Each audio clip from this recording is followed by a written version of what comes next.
This is the first lecture of a series of natural health lectures on maturing versus aging. This lecture is important for everyone, hopefully before there is an issue. The title is Brain Health. We now join the lecture as it has just started with discussing toxins related to brain function. Not forget about mercury.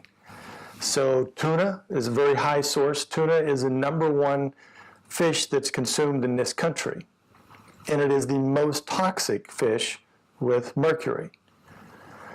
Mercury is also in amalgams. If you look up, amalgams is what they call silver fillings. There's no silver in your fillings, so that's the deception part.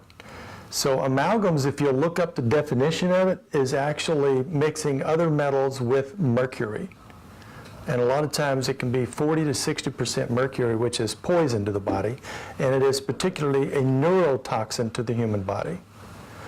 Good, healthy lipids in a daily diet is vital for brain health, as it is mostly made up of lipids.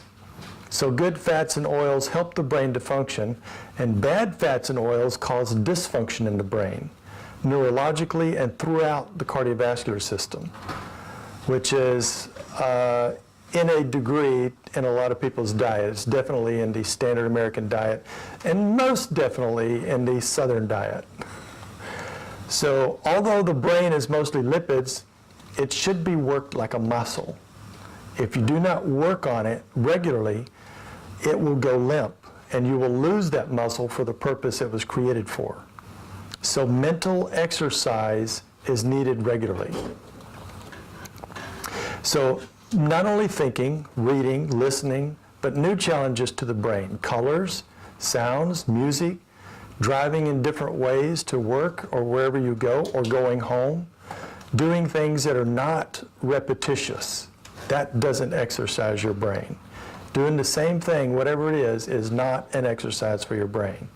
Unlike most people, because most people love repetition. It's comfortable, it's familiar.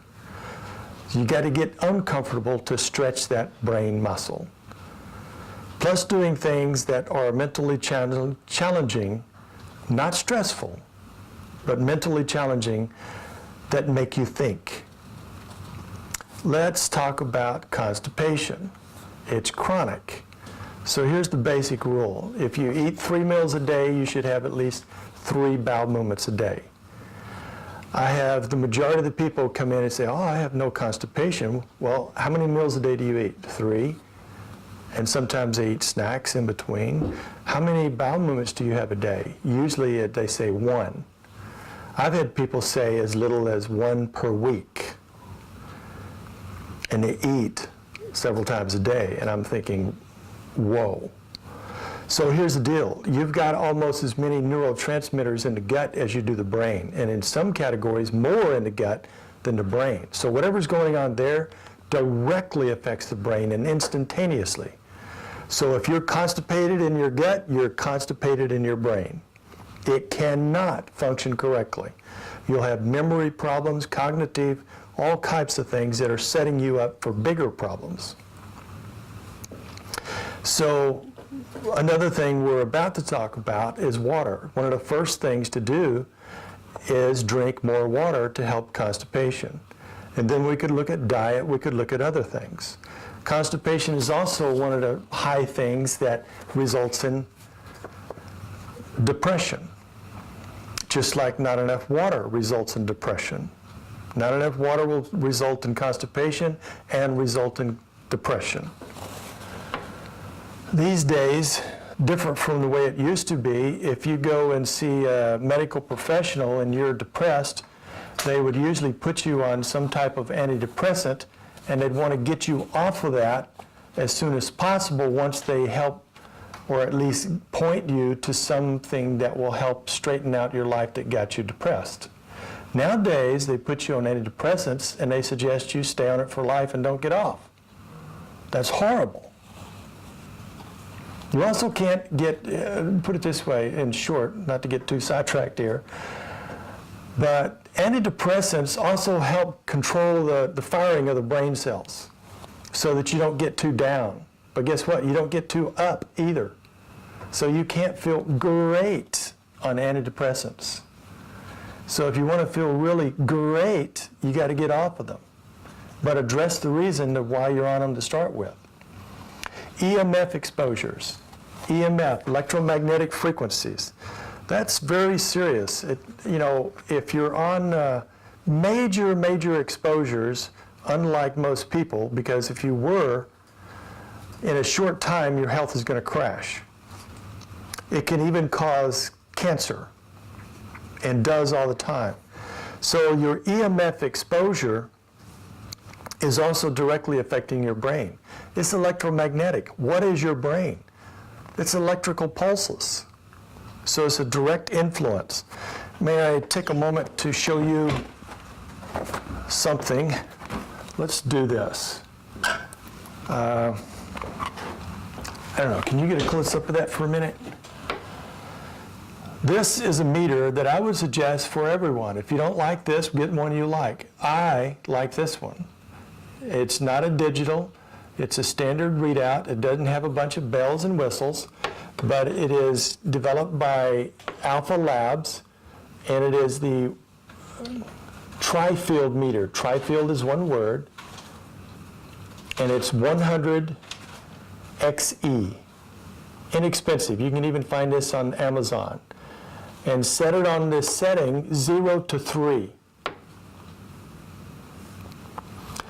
0.2, did you get that? 0.2 has shown by studies to be enough to affect you negatively. So find out the readings of where your is, where you sleep, all of these different areas. And when you travel, I always take one of these when I travel anywhere.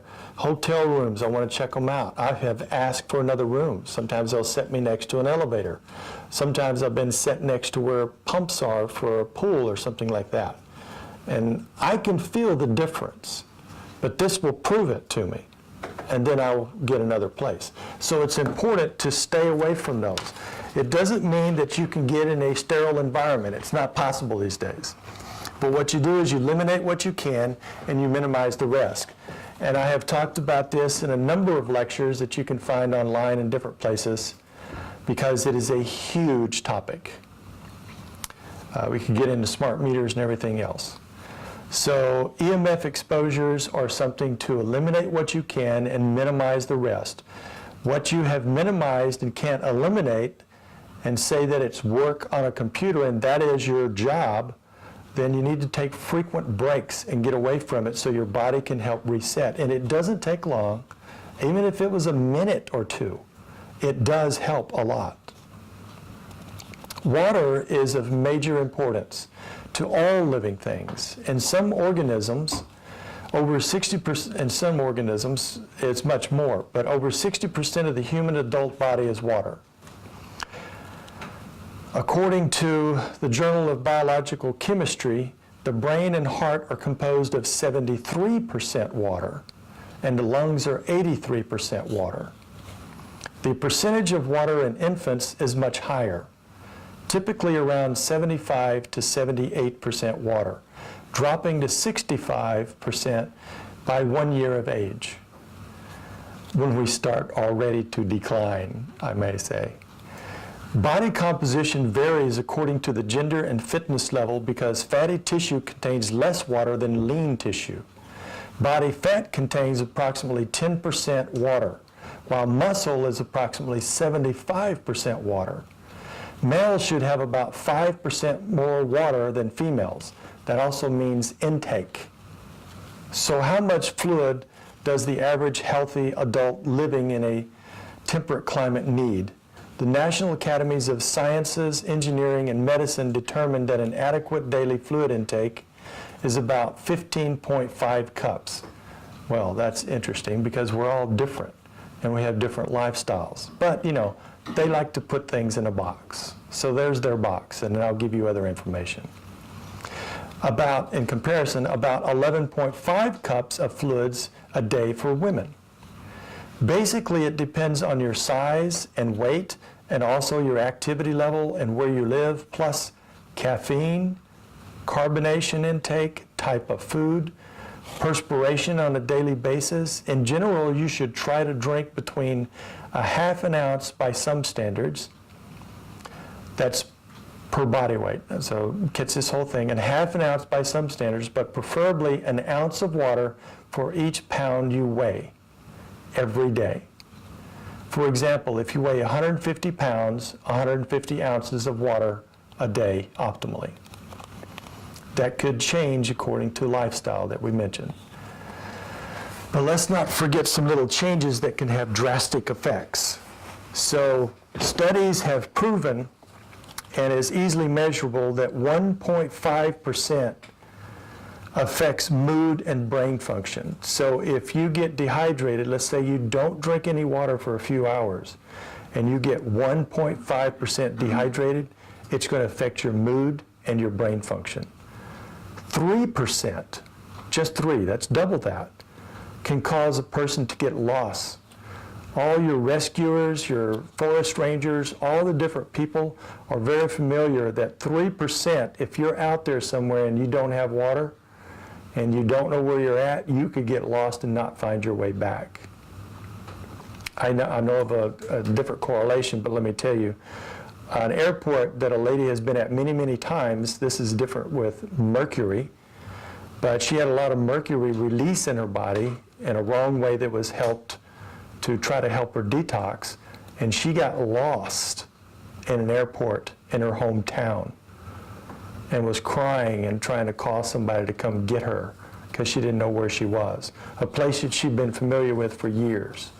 Imagine if you're in a place you don't know where you're at and you're a little dehydrated and your brain can't work right.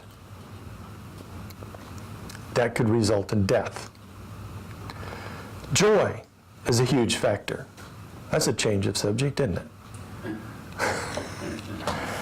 Joy is huge. Now, I didn't say happiness. I said joy. Joy comes from within. Just as stress is a huge factor to cause your brain to malfunction.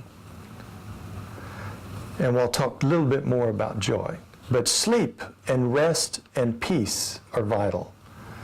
I talk to so many people these days at any age, and they tell me about how they have enough sleep and they're not even getting 8 hours. You need at least 8 hours of sleep, possibly interrupted one time as an allowance to maybe go to the restroom. And then you should go right back to sleep. Otherwise, you don't have good sleep. Preferably, ideally, what you want is 8 hours of uninterrupted sleep. You don't wake up. Again, your heart's health has an effect on the health of your brain. Heart disease and high blood pressure affect how blood circulates in your body, and they are a major risk factors for stroke and damages your brain. According to the CDC, an estimated 16 million Americans are living with some form of cognitive impairment. That's a lot. And I would say it's a lot more than what they're saying. The number of people 65 and older projected to be living with Alzheimer's in 2050 is expected to increase from the current 5.1 million to 13.2 million. So you hear propaganda about how the medical community is getting better all the time and therefore society is getting better. Well, that's not what their statistics are saying. But there are ways, even according to the new research, that promises to improve and protect brain health and possibly stave off dementia and cognitive decline.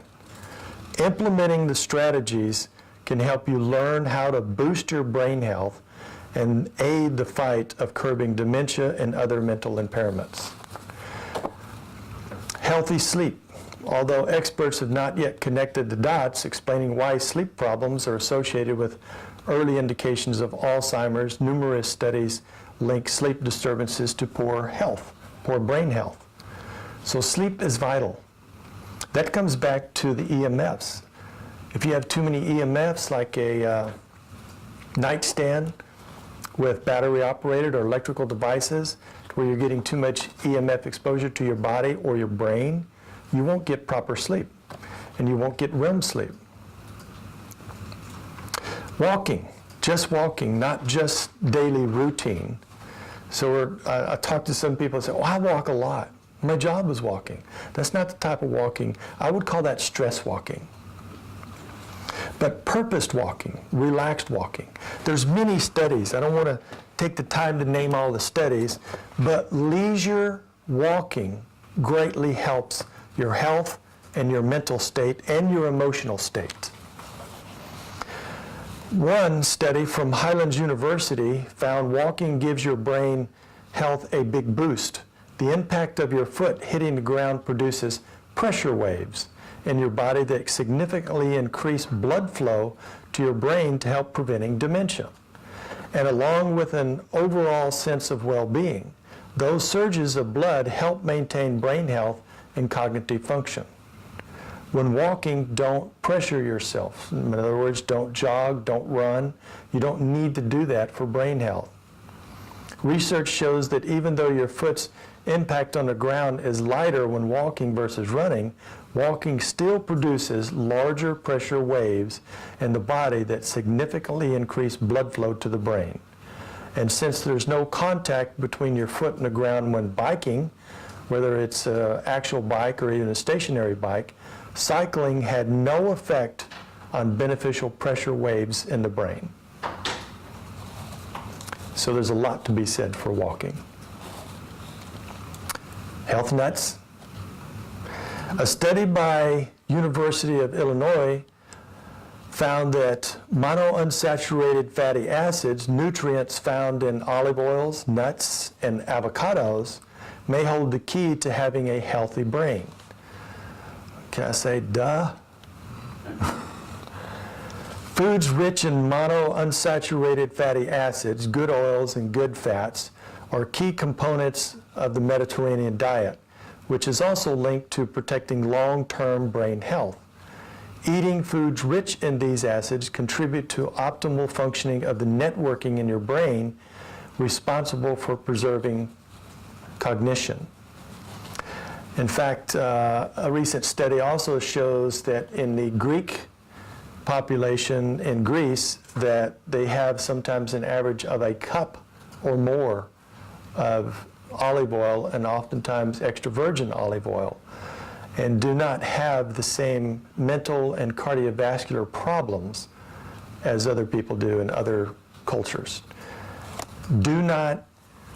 Important, do not heat good oils and fats. It chemically changes them. They become toxic to you.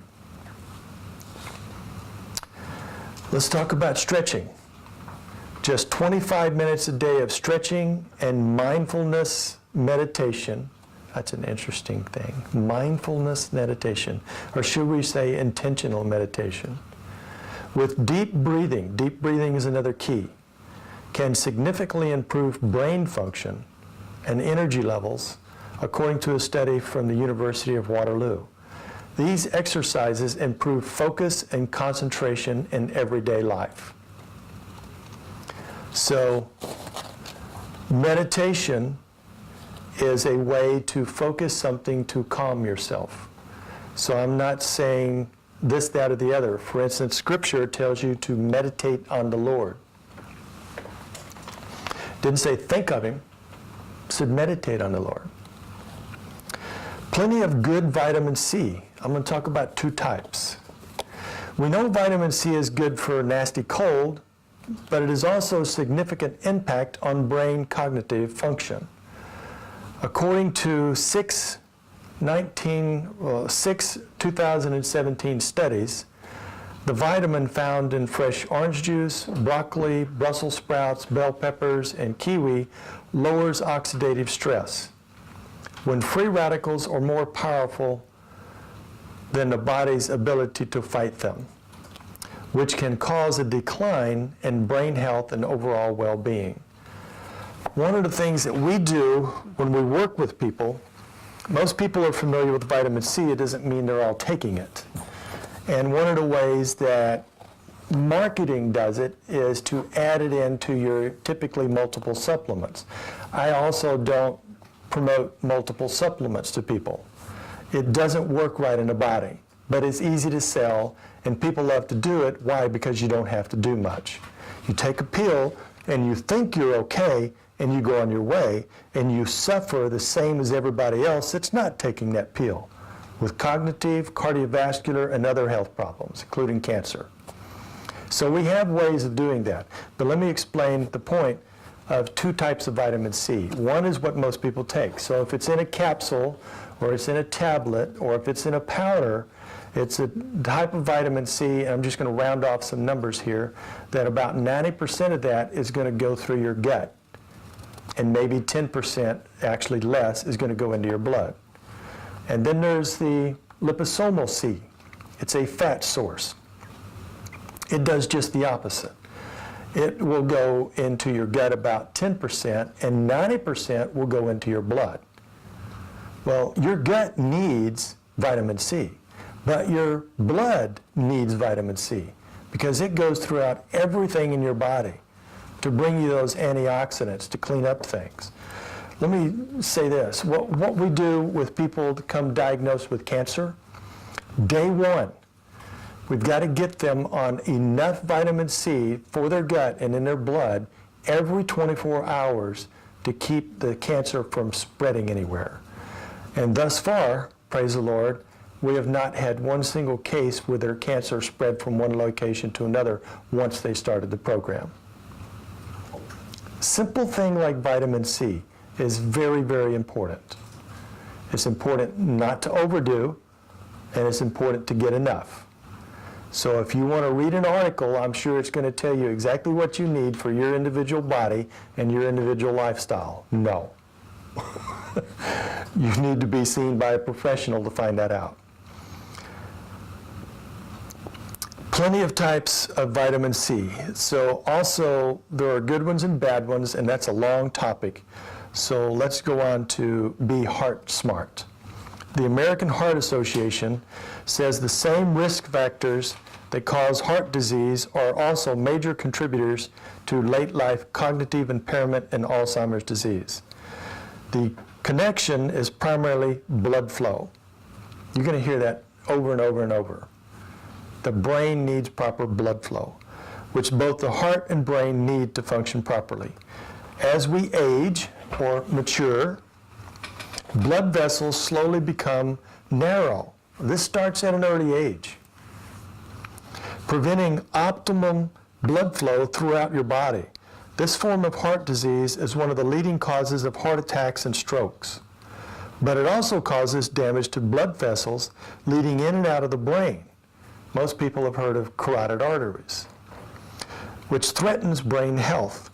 Most risk factors for narrowing of the arteries, called arteriosclerosis, can be lessened with a heart-healthy diet. Not just a diet that you read in a magazine or something, because let's just use some common sense. Let's say you read those articles and you eat that diet and you know other people that do. Find out how many of you are still having heart attacks, strokes, cognitive problems, and other problems associated with your cardiovascular not working right. So it needs to be designed for the individual. There are simple things that you can do, and you should do, but it would be good to check to see if it's enough for you individually. Also, daily exercise, physical activity, avoiding tobacco products, monitoring, controlling blood pressure and cholesterol levels, plus vitally important protocol for cleaning up the blood vessels. Where do you get a vital protocol for cleaning up the blood vessels? It's not really your diet. It's not your medical doctor. He's not going to give you a drug or a surgery that's going to clean up your cardiovascular system. But we do that all the time. We have people that have been diagnosed, they've had a heart attack, they're in the hospital, they've been diagnosed and said you need a triple or quadruple bypass. They don't get the bypass, they do our protocol, and they're doing better than they've done in years, sometimes decades. So you can clean it all up. The thing is, let me mention this also, is how many times have you heard people that go and get a complete physical, and then walk out with 2 thumbs up, and then they have a heart attack soon after? So that type of normal standardized testing is also not enough to tell you what shape you're really in. And everybody, what I've been trying to do over the last year or two more than prior, is to get people on a preventive protocol for their cardiovascular system. Not waiting until they get a diagnosis and a problem, but just understanding that through life, no matter what your diet is, you're living, that they narrow. They don't look the same. You could probably Google these days, there's everything on it, and see the arteries and veins of a baby inside, and then see the arteries and veins of an adult, any adult. So we want to change you as much as we can more towards how a baby is. Clean, very clean. And that can be done. Get active, exercising 4 times a week minimum. Did you catch that word minimum? Some people say, I exercise every Saturday. That actually causes more stress to your body. If you exercise twice, that's more of a benefit, but still a stress. 3 times, you're on the fence. You're on the borderline of it stressing you and it doing more good than stress. 4 times, you're on the other side of the fence. So 4 more times a week of exercise, you're going in the right direction, which leads to increased brain volume and shown to slow the progression of mild cognitive impairment in adults battling poor brain health. And I'm not going to take the time to read all these studies of these different universities and these different organizations. You don't really want me to do that, do you? You want the nuts and bolts. Okay. Because some people say, well, you're just, I don't know, there's plenty of studies. Not all exercise is equal. Data concludes that while an exercise can create the potential for preventing dementia, aerobic exercise, like swimming, walking, running, biking, was the best way to increase gray matter in the brain and trigger other beneficial changes. Very important. What's that commercial? It's actually a drug commercial, but they have a good phrase. A body in motion stays in motion. You can figure the rest of it. Manage your blood sugar. High blood sugar is connected to lower brain functioning. In several studies, including one from Wake Forest University Medical Center, this is one explanation for the increased risk of Alzheimer's in those living with type 2 diabetes. The study shows that just 1% increase in blood sugar over a 2 to 3 month blood glucose average is associated with lower brain health score on a series of cognitive function and memory tests. 1%. Oh, here's a touchy one. Y'all might not want to talk about this. Break up with your coffee cup. You can write it a Dear John letter. Fill your morning cup with herbal tea instead of coffee. Lessens the risk of cognitive impairment. Found in a study of National University of Singapore, researchers found a cup of tea a day versus coffee lowers the risk of cognitive decline by 50%. 50%. If that's not enough to get you to put down that cup of coffee, I don't know what will. Later on, you might not be able to cognitively know to put it down. Those who carry a APOE little e4 gene, a genetic biomarker that increases the risk of developing Alzheimer's disease, will experience a reduction in cognitive impairment risk by as much as 86%. So even in those that have a gene that says you're more propensity towards Alzheimer's, if you just change that one thing, it can change it to 86% in your favor. The brain health boosting power is in compounds in tea leaves, including the catechins, the flavonoids. There's actually a lot of these are amino acids that all exhibit anti-inflammatory and antioxidants. So the key there is anti-inflammatory and antioxidant potentials, shown to help protect the brain from vascular damage and cognitive impairment. So it depends on what tea or herbal tea you're doing, because they're all very, very different. So also don't think that you're just having some herbal tea and it's doing that. One is you get away from the damage of the coffee, and the other one is you're doing things that are helping anti-inflammatory and antioxidant. And remember, vitamin C is an antioxidant. Laughing improves your brain power. That may sound funny, but it's a prescription for reducing risk of Alzheimer's and has the following benefits: improves mood, lessens anxiety, prevents heart disease, lowers stress hormones, strengthens the immune system, decreases pain, boosts energy, improves relationships. And not only is this long-lasting, but the experience of true laughter. Can you fake a laugh? Can you give an ingenuine laugh? We're not talking about those. We're talking about true laughter that just comes up, comes out. You can't stop it. It does these things instantaneously and ongoing. It has a lingering effect. Sounds too good to be true? Laughter offers you all of those benefits and much more without having to work for them. You just get to have fun. Laughter is amazing. A good, sincere, hearty laughter triggers 3 parts of your brain at once: your cognitive area and the frontal lobes, which helps you to understand what's funny about the situation; your involuntary motor area, which sparks your muscles to smile, laugh, and may even produce a good old-fashioned shaking of your belly as tears roll down your face. That sounds awesome. Your emotional cortex, that triggers a feeling of happiness and connection after sharing or enjoying a laugh. So vital, so important. A huge missing thing in society these days. All of that amazing activity is occurring inside your brain, improving your brain power and growing new brain cells. That's a good thing. All you had to do was let your funny bone be tickled, and the rest just happens. So try these ideas to exercise your laughter muscles.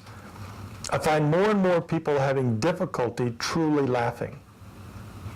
So, you could play a hilarious game with friends or family like Speak Out or Boulder Dash or charades, and don't limit it to that. You get creative.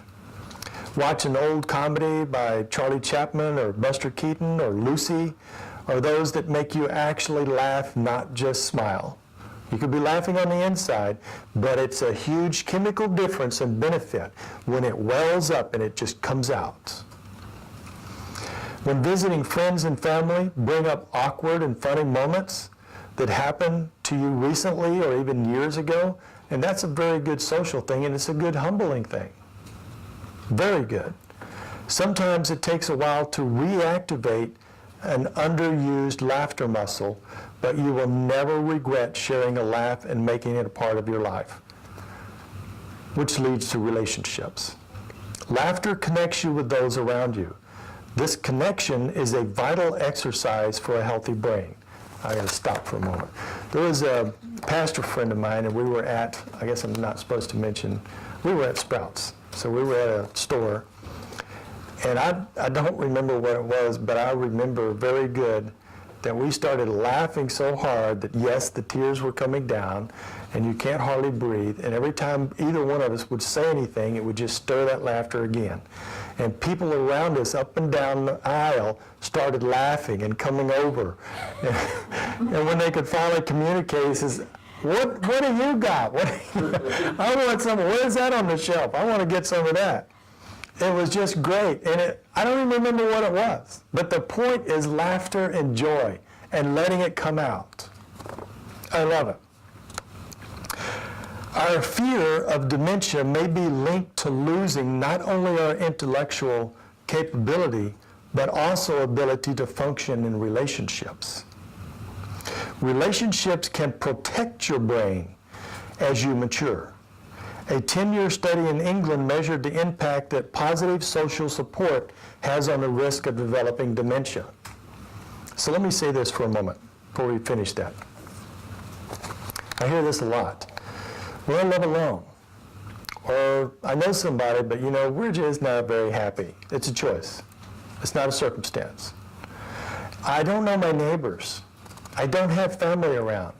I don't know friends. Maybe I go to church, but I don't talk to anybody there. Whose fault is that?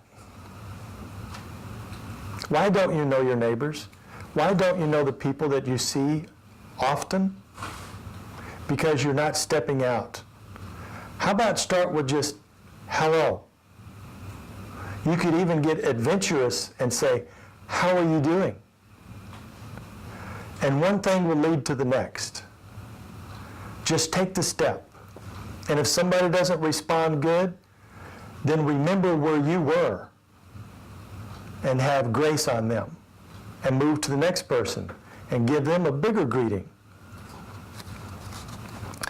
Relationships with spouses, partners, children, and other family that are reliable. We don't want to miss that word.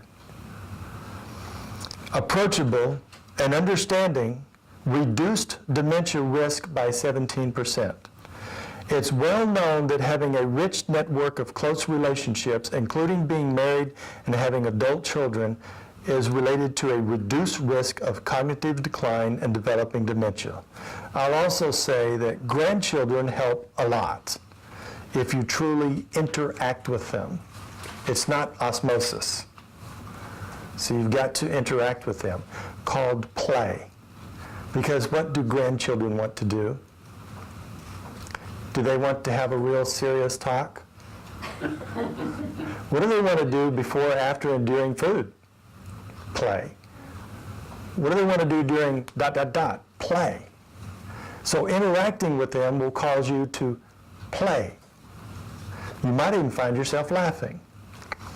The quality of your relationships matter more than the amount of time you spend together in protecting your brain health. Social isolation is a strong indicator for depression as we age, and depression has shown to produce higher rates of dementia. Important note, speaking of social media does not help social interaction, but actually produces the opposite reaction in every way. So don't get on your social media more, get on it less and get more with people. So take time now to enjoy or restore relationships you have, or create new ones. Let go of past hurts. Oh, I could tell you stories that people have for that they won't let go. They are the ones paying the price for it. Choose to ask forgiveness while you can, and forgive others, and pray for those you forgive, because it is a good test to see whether you truly did forgive them. Set and demonstrate healthy and respectful boundaries. Listen to those around you before jumping to conclusions. Find something that you both love to do together. How do you think you got friends in school? Why were you friends with one instead of another? They might have been sitting next to you, but you talked. Wow, you talked. And you found something in common, and that built a relationship. So at any age, it works the exact same way. Building up your relationships will not only protect your brain, but can provide you with countless opportunities for connections and memories, good memories. Focus on the positive. All this stuff we're talking about has to do with your brain. You're using your brain to do these good things for your brain. A vital factor that only you can control is attitude. Your attitude is a powerful factor in your resilience to dementia and other brain impairments. How you view yourself as you age will directly impact the health of your brain. And yes, that applies to every age. A lot of people keep thinking as you mature or maturing or older or old age. I don't like any of those terms because I don't like any of the connotation because they're not right. They're not accurate. Elders. I like the word elders. It means you're not a youngster. Your frontal lobes have actually developed. You've had some experience in life, which also means there's some wisdom, and it means that there's respect associated, which is very, very important. Don't get me started on that. Research finds that a positive attitude in regards to maturing prevented older adults from physical decline and also kept their brains healthy. I don't know if you've noticed, but even where I'm doing quotes of studies and different things, I'm changing their terminology. I'm inserting things like maturing. I want you to change the terminology in your self-talk in your brain for everybody. So let me read that again. Research finds that a positive attitude in regards to maturing prevented older adults from physical decline and also kept their brains healthy. If you feel negatively about aging, your physical and cognitive health will decline faster. I could spend several days talking about how powerful your thoughts are, your brain. It can work for you or against you. It's choice. Whenever you give me excuses, you've told me your choice. Change your mind to help your mind. You probably spent a lifetime being told by media, society, and those around you that youth is golden and old age is depressing and something to avoid as long as possible. We need a fountain of youth. Not true. You don't have to believe those degrading lies. You can and should choose to see the positive benefits of maturing instead of focusing on how your body doesn't respond like it used to. I don't have as many breaks and injuries as I used to either, of seeing how far I can push it. Make a mental list of all the abilities you do have instead of dwelling on pain, losses, and the trials of your life. Focus on what you've accomplished, the people you've loved and are loved by. Stop thinking only about your glory days. Rejoice in what you did at one point, but also be ready to look at what you will do today, tomorrow, and in a year, and so on. Your mature years, let me change here for a second. Something in the Japanese culture, historically, they would work on projects that would take ages, lifetimes. So how would you like to work on a project that you don't see completed, but you could feel great about because you're a part of? So don't get into that negative thinking about, what do you mean in a year or two? You know, I'm 99. So one other story is when I broke my elbow up in, what was that, skiing in Utah, or trying to ski, trying to get to it. I was in there with, you know, all the stuff in the lodge with a nice big fire, and this guy comes over, and he's like in his, close to 90, he's in his late 80s, and he starts talking to me. Well, what did he do? He came up to me and started talking to me. Oh, wow. He generated a conversation. He was sociable, and he was happy. And he was proud to let me know that he was the oldest skier on this mountain, that skis frequently all the time, lives in the area, not just visiting. It's perspective, right? You can and should choose to see the positive benefits of maturing. Your mature years can be enjoyed and cherished just as much as your childhood and your young adulthood. Sometimes more. I think it should be more. But after a lifetime of habits and thought patterns, you have to take control of your positivity. Somewhere, you've got to take control. I have people coming in here all the time for help. No matter what their physical needs are, I know automatically they have mental and emotional needs as to why they got in their physical needs. And that's the hardest part to help them with, because I can't do it for them. I can't give them an herb or mineral or vitamin or anything else. You have to help them make choices, right choices, and change things. That's always easy to do, isn't it? So it begins first with, are you ready to embrace change? doing something different. Studies show that I think it's 96% of the population of humanity, not this country, all cultures, do not embrace change. Change is required. Plant some seeds of gratitude for what you have today, the people in your life, and let me emphasize, simple pleasures. You used to enjoy the simple pleasures when you were young. Don't stop. So how can you find out how you're doing in your brain health? We have testing that provides fine detail and provides effective protocols for helping to restore as much as possible, or simply, and most importantly, prevent brain health from declining and improve from wherever you are currently at any age. We also have very special equipment that is the latest technology for brain mapping and neurological integration.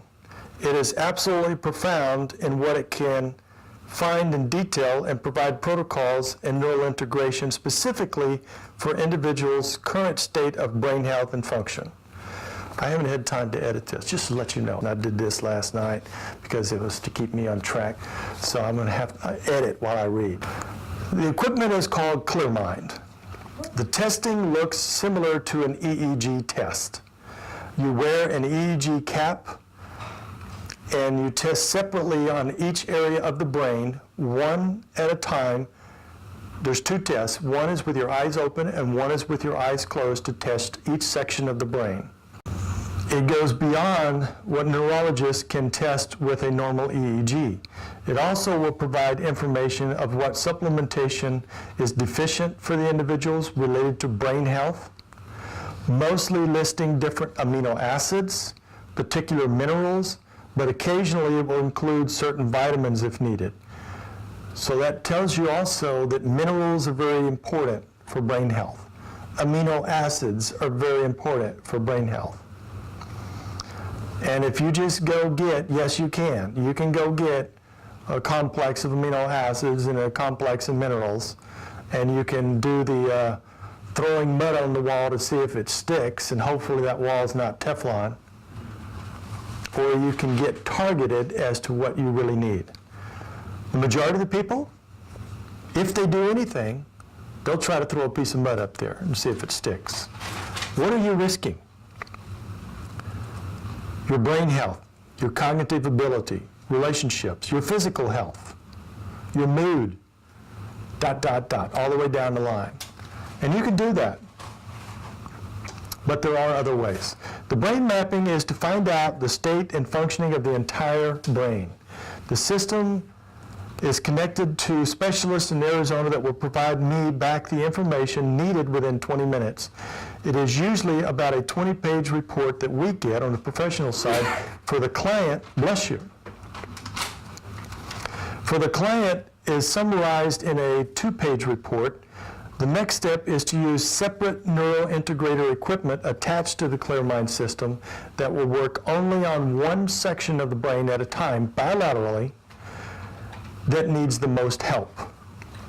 So, can I explain that just for a moment, or are you curious? Do you want to know? Yes. Okay, so part of how that works is, let's say your frontal lobes. Then after you run the test, you find out what's going on, and you want to do the therapy to help it function right. Frontal lobes are pretty important. So you attach 2 probes to the frontal lobes. You drill a hole. No.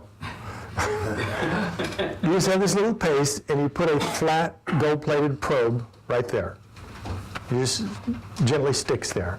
So if you jerk your head, it may come off. So it's just gently stuck there. And it's giving you a small amount of charge that you cannot feel to stimulate the pathways related to that area of the brain. While we also have, as the equipment will share with you, what color, because color is very important to the stimulation of the brain, what color glasses you wear that have lights that will blink. We can control the rate of that, everything else, the intensity. You also have headphone zone that are also controlled by the equipment and the volume. You're also watching a screen with clips that we can find, or you can bring your own movie. So you're watching a movie, but it's controlled by the system as well. So it will go up and down. So as you're getting these charges through that part of your brain to generate those neural pathways, and it runs across a glitch, then the glasses, the sound, the picture, so all of these senses that you have will go down. And it will do that until it breaks through and then it comes back up. And it's also a way of training your brain to get through these things later faster and faster and faster. Because your brain will start recognizing, oh, without you thinking of it in your frontal lobes, to recognize, even if you don't know anything that's going on, I don't even explain any of this, your brain will start recognizing that, oh, every time I reestablish that neural pathway, my visual, my sound, and everything else, the color, is going to work better. So it helps reestablish those pathways. That's a simple way to put it. Thank you. This not only helps serious brain trauma issues, but also learning disabilities, memory and cognitive functions, as well as clear thoughts and emotional correlations, as they are all connected to the brain. Every system in your body is connected to your brain and dependent upon its proper functioning. Therefore, it is a no-brainer that it helps organs and glands, immune system, and functions throughout the body to perform better. So, example, when I was going through the battle with the label cancer, and it looked extremely grim, Clear Mind was also one of the things that I used. Because if I want my physical body to function better, my brain has to function that controls its functioning. You get the aha? Okay.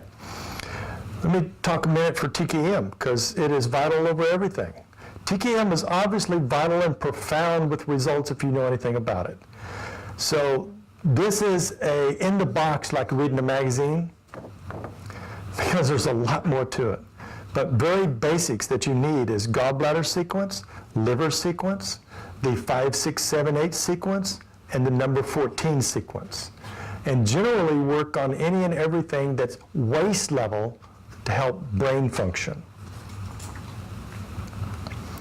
With time limited, the point is we can help you with the knowledge, education, testing, lifestyle, diet, supplementation, and preventative and recovery for brain functions and overall health. It is all related. We are available to help in any way we can. The one area we're hindered in, if you are not in our area, is the Clear Mind technology. You got to be here to do that. Can I take a moment for an announcement? One simple announcement we have is just released is a new TKM mobile app. You can find it at the site. There's actually tkmapp.com. You can also download it from there, or you can download it from your Android or iPhone. So the app is free, and it comes with several free methods.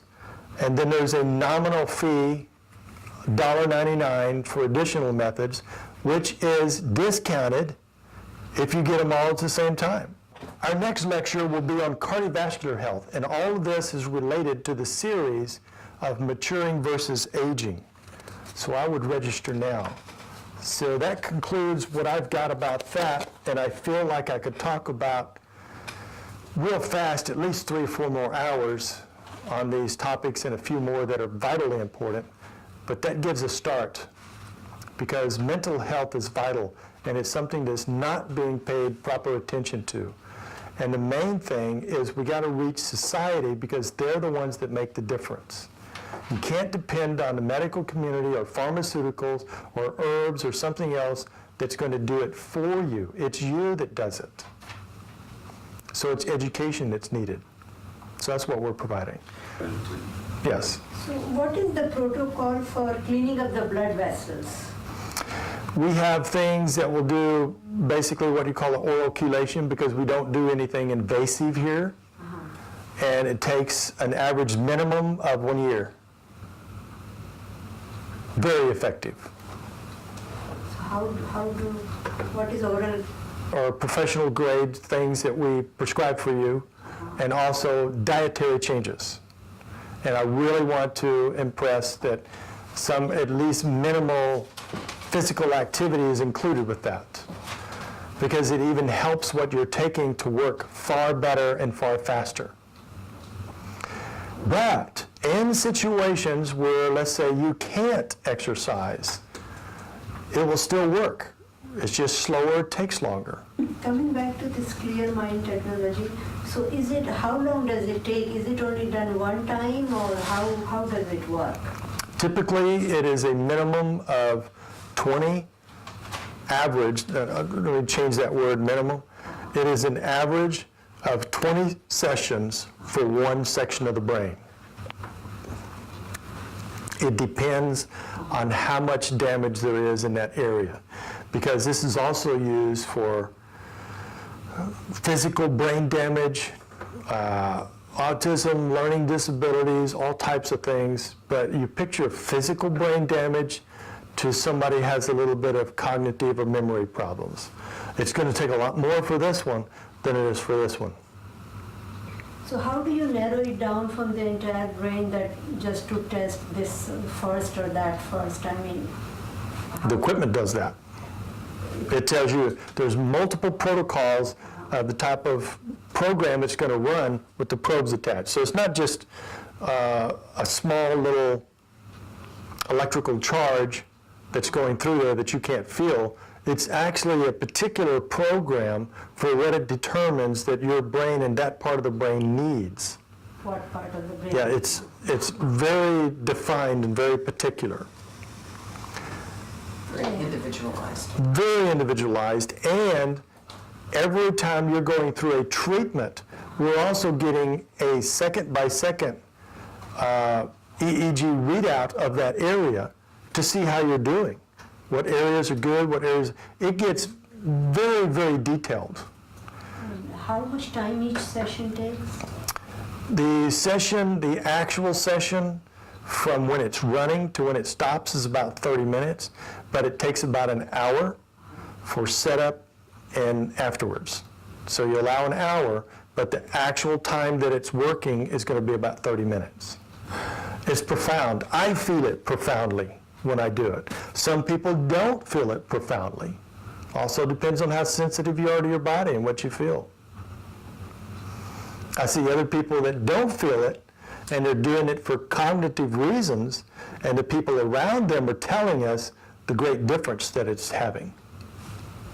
So who are the candidates for this technology? Who should be tested for it?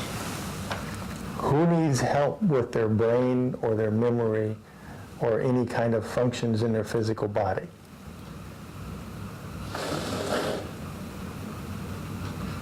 Or moods? I think most of us do. For sure. I agree. So if you're depressed, is there something not right in your brain chemistry? Is it possible that you are not depressed, but you are the other way around, opposite of that? Then that's a dysfunction, isn't it? Yes, and that is also dysfunction of brain chemistry. Yes. And your brain is able, your body is able to literally create chemicals. And by your thoughts, them being negative, will create negative toxic chemicals in your body that are not supposed to be there. And your thoughts can create very beneficial chemistry that you do need for optimal health. So I don't think anybody really needs it. So even if you have a thyroid problem, that's coming from the brain. Sure is. So, And where's your hypothalamus? In the center of the brain, that's communicating with your thyroid and your glands and everything else. Has instantaneous response and hormones and everything else. so I don't see a need for it myself. That's why we invested more in that than anything else. It costs several times more than this other equipment. It's very important. It can be more than one part to be maybe identified, right? It's not necessary that it's only one part. Usually, on the average person, Yeah, it's one or two parts I see. that primarily need the help, Okay. more than the others. And so after, Because the situation is with society, well, if it's okay, then it's okay. It's not, well, you know, it's okay, so let's make it better. No, if it's okay, it's okay. Yeah, I don't want to do anything with that. So I'm basing it on that type of mindset. how much does it cost? Brain mat is, I'm not mistaken, 525, and then per session is 150. And so I did research along with what the company tells us, and I wanted to be below, and that's what our prices are. Below the average of what's being offered. These things, are they offered in the doctor's office or there are companies? Let me rephrase that. No, No? no. Why won't they have it? Yeah. I'd rather do surgery on your brain. That's the age-old question, isn't it? I got that about thousands of things. Same question. Why don't they have that? Why don't they have TKM? Why don't they have supplements? What was the study that came out the other day? They were blaming a supplement. Somebody had an accident and they were blaming calcium. Person died and they had a heart attack and they blamed it on they were taking a calcium supplement. It's not only insane, that's a brain health thing, but it lets you know the mindset of the attack. So whether you have never taken calcium whatsoever, don't you know about people that get calcium buildup, bone around their heart, encase their heart? And what will the medical community do for that? They don't give you any herbs, vitamins, minerals. They don't tell you about TKM, which can reverse that. They do open heart surgery. They open you up and go in with a hammer and chisel, and if you're in good enough health. Otherwise, they say, well, this is the problem, but, you know, considering your age, And your condition. you have this so much expected time left. Otherwise, we'd open you up and take a hammer and chisel and hope that you do okay. We'd feel good because we freed up the area. If you survive, that's even better. Simple question. Could you make some recommendations on herbal teas? What do you like? What flavors do you like? I drink dandelion a lot. You can drink dandelion. If you want to calm yourself, you can drink chamomile. If you want to pick yourself up, you can drink peppermint. If you want to help your digestion, you can drink ginger, and it goes on and on. For cognitive. Cognitive? Here's another thing with herbs and different things. For instance, ginkgo biloba. Everybody knows about herbs knows that it's good for the brain. But if you have any indication that there might be any type of seizure or potential for seizure, you do not want to have any ginkgo biloba whatsoever. It can cause one. Oh, is that right? Yes. So herbs are medicine, and they're not to play with. So there's a lot of knowledge that's needed to know what to do, and a lot of knowledge that's needed to know what not to do. So dandelion is for what? Dandelion is for liver or what? And chamomile. It also blows around in the air a lot. So And chamomile is for calming the. And, peppermint tea not only helps your digestion, but your cognitive, to brighten it up. that's what I want to pick up. Okay. And fragrance of lemon, you can, and even other citrus things, you can just inhale them and instantly brain function will come up. There's cultures, Japanese uses, they actually pump the fragrance into their office buildings, certain companies, and they show up to 10% increase in productivity. Wow. Yes. Just any kind of flavors or? It has to be citrus. Citrus. Lemon is one of the top for that. There's an organic lemon chamomile tea that you can get from So that's like Bigelow. lemon, chamomile, lemon, chamomile. Initially, when we were talking of vitamin C, you said that normal supplements, 90% go out the gut and only 10% are absorbed. And then you said...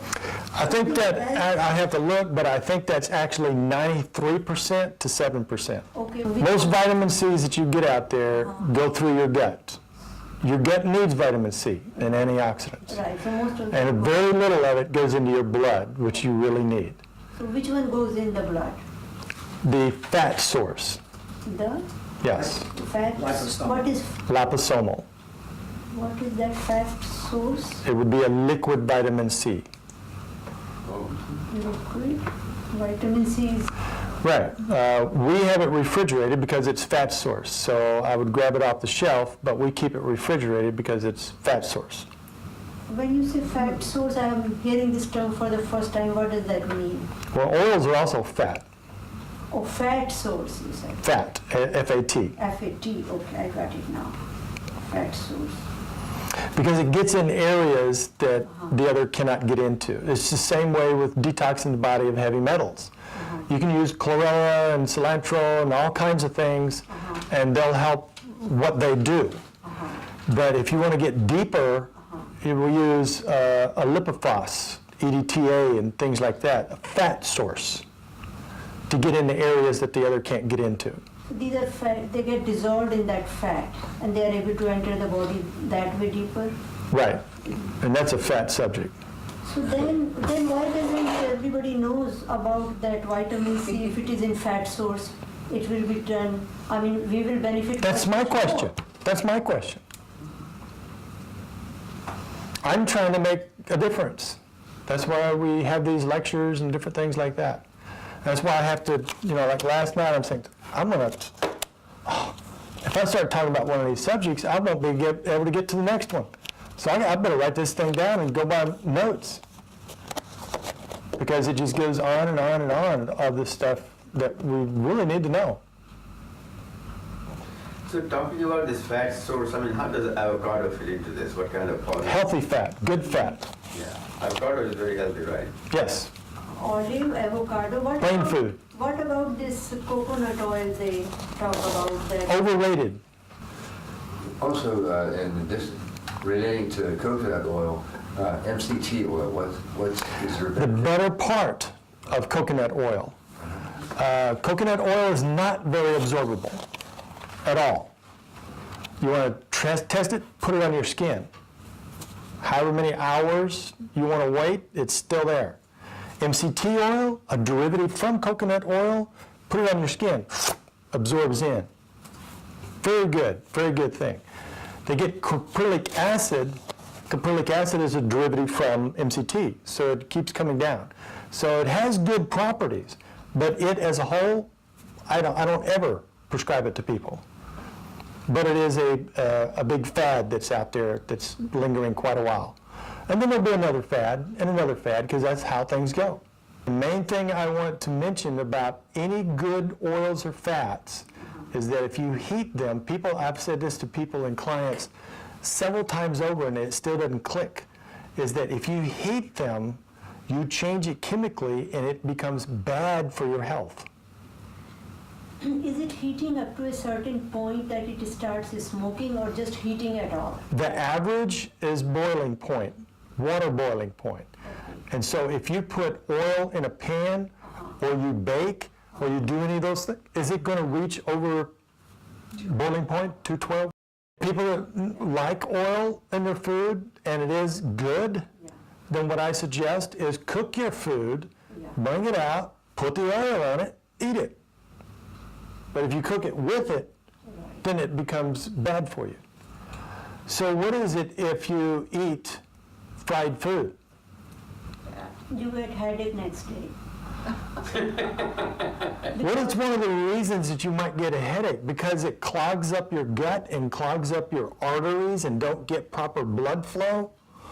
and it affects your neurotransmitters, and my head hurts. Yes. Well, you didn't feed your brain, but you did. Yeah. And the French fries, I think, are the worst.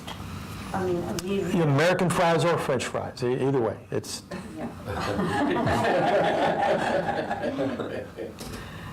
they taste good though. Yeah, it is very. So none of this has to do with how good something tastes. It's how it affects the body. I mean, there's a reason why the South loves to fry everything, and while I was raised, you have that little thing sitting on the stove. You know that little container on the stove? Sometimes it just had a little lid. It wasn't an airtight lid. It's just a little, thing. And anything you cook on the stove, you've got to open that lid and take some of that and put it in there because it tastes good. Bacon grease. Oh. Get some of that pig fat. Tastes great, but it's not good for you. So by the same token, these cheese are not good, like goat cheese and all that. Cow dairy. Goat cheese is okay. Sheep cheese is okay. Cow dairy. It's the cow dairy. There was a lady that I was talking to yesterday. Seemed like there's a lot of different people I've seen yesterday. So, I always try to tell the latest things. So they live way out in the country on a farm, and they were asking about different things of a test that I did with them. And they talked about dairy. I was, sorry, and you may be online. So this is Wisconsin. What's Wisconsin known for? Very. It is the dairy state. I could tell you stories about when I taught some classes up there and went to restaurants and saw people. And you could see the cheese on them, you might say. Their eyes and everything. Cow dairy is not good for you. I've said this in so many lectures. I think I have it on some handouts and stuff. But it's totally different whether it's goat. Goat, for instance, goat milk, where you get goat cheese and everything else, doesn't have any of the negative effects that cow dairy does. None of them. Neither does sheep. Yeah, and some people want to go straight to, well, let me just do the whole, let me just get it straight out of the goat, or out of the cow, or out of the sheep. And I'm not for that. Now, if you're talking about the healthiest aspect of the ingredients, yes. But it's the other things you get with it, like the critters. Yeah. So the whole point is kill the critters before you put it into you so it don't start impacting your health. But you don't have to kill the milk itself. So we get pasteurized, homogenized, then we get 2%, and it's like, then we have fake milk too. Yeah. So, wow, what man does to things. Just do something healthy, have some goat milk, sheep milk, have almond milk. Yes? Between goat milk and sheep milk, I mean, what? I prefer goat. You prefer goat, okay. Yeah. You can do everything with goat milk that you can do with cow's milk. Cooking in every way. You talked about caffeine, how adverse effect impacts. I even cringe when go ahead. Yeah, but what about some substitute which have Substitute coffee. for what? They have coffee taste, but they're really not caffeine. They're caffeine free. Like chicory. Right. Chicory or grain, Chicory doesn't have the caffeine problem. Right. Chicory doesn't have the frequency problem. Chicory doesn't have the problems that coffee does. Some German products, they have coffee taste, but they're actually made out of grains. There are some grains, but they are like dandelion, roasted dandelion root, chicory root. Mostly they are like that. You know what this sounds like? Yeah. You know what this line of conversation sounds like? An addiction to a taste. Right. Right, Does it not sound like that? right. Yeah, sure. I also feel that. So would it, let me ask a question. Would it not be good to maybe address the addiction to the taste? Okay, And you could do the other things. I'm not saying you can't do the other things. right, But there's still an addiction to the taste that hasn't been addressed. yeah. That means there's going to be a longing. And you're doing a substitute. And that's going to have a very positive effect on you, right? It's going to make you feel good. I would address the addiction to the taste. I was raised eating peanut butter as well. I like peanut butter. I like the taste of it. I will not eat peanut butter. Almond butter, cashew butter, I don't like as much. I like almond butter. It doesn't taste like peanut butter. I have. You change the, with knowledge, to me, the idea is with the knowledge of that item is not good for it. Well, guess what? The taste is also associated with the item. So when you know that that item and its ingredients should go, why shouldn't the taste go as well? Right. You should associate that taste with that item that's not good for you.